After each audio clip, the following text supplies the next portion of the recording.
One of the most important videos I want to make for this channel is kind of like a how-to video of what you need to do if you plan to live in your car.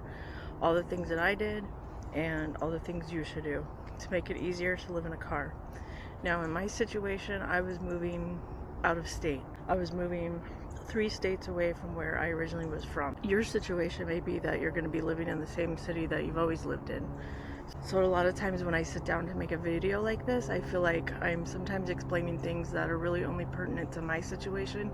Your situation might be different. When I started looking into what it would be like to live in a car, I started watching YouTube videos a good 10 years ago. And back then what I was finding were college kids that were having a real hard time trying to afford an apartment while going to college at the same time. And I can totally relate to that, because even though my college was paid for with tuition grants and financial aid, I still had to pay for a lot of other things. You have, of course, an apartment you have to pay for, but all my books, I think each class I had several $100s worth of books that I had to pay for out of pocket.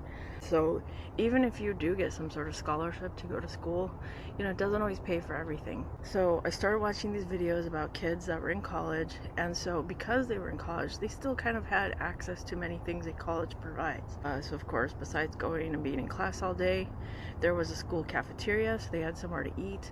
There's school libraries, so they had somewhere to study and probably use a computer, internet. And then also schools, they have gyms, so if they weren't already taking a class that has to do with the gym, gyms usually have showers. So a lot of these college kids, they still had access to many of the things that you might think you might need if you're living out of your car. And I felt like, well, now I just need to recreate that for myself, because I'm not in college, but I'm still going to need to find a place to use internet, take a shower, go to the bathroom, and all those things. And so I used those how-to videos of 10 years ago as a guideline. But I think things have changed, especially since 2020, when many people lost their jobs or were either laid off or were forced to work from home. This became sort of like this van life phenomena where people could move from city to city and travel a lot, but still do their job or live off unemployment or whatever their situation was, where they're living in a car. Some people, obviously, maybe if they no longer had a place to live, they were living out of a car out of desperation. And so this van life, RV life culture kind of came about. And so even though I was kind of living in my car back in 2016, way before van life became like a trendy thing, you got to think of all those other videos from like 10 years ago that were kids, college kids, living in their vans or living in their car, but still going to school and still trying to make ends meet. So I think that all of us have something in common, and that's why I definitely want to do a how-to video of everything that I did in particular. But the reason why I say sometimes I tend to go off in the woods, I start trailing off in my stories and I start talking about things that relate to just me in particular. I feel like a big portion of why I did what I did, which involved moving to another state, taking another job, living in my car. These were all very drastic things to do. A lot of that had to do with what was going on in my life, that in general, I just wasn't really happy. It may not be your situation. You may come and look at this with total excitement, but for me, I was not happy in my life. I was looking for something more. I knew there had to be something more, and because I had traveled a little bit in life, I knew there was something more. And I just wanted to get out there and explore life, and I had been so held back by many different reasons. One big reason being financially, I was held back and couldn't get to do the things I wanted to do, because sometimes it does take money to do things. Sure, they say it doesn't take money to be happy, but if you want to travel and you want to explore and you want to get out there, sometimes it does take just a little bit of money.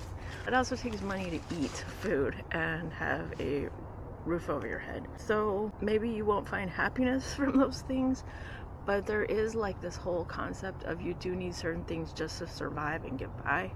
And there were times when I was not even surviving. I was struggling so hard, and I think that's part of why I want to make these videos, to help people, let them know I know what struggle's like. I don't want you to struggle. I want things to be easy for you. And I think that anything I can do to give you information to help you, I wish you the best. I know how hard it is. I absolutely know how hard it is. And if I don't get into the exact nitty-gritty details of what I've gone through just yet, I probably will in the future in a video, because I think that we can all relate here when it comes to this sort of thing. And unfortunately, now here we are, it's 2025. And it almost seems like people are struggling even more now than ever. Prices are getting ridiculous. I know right now in the news, there's talks of like a shortage of eggs. I don't really eat eggs, but to pay $20 for eggs might, seem ridiculous.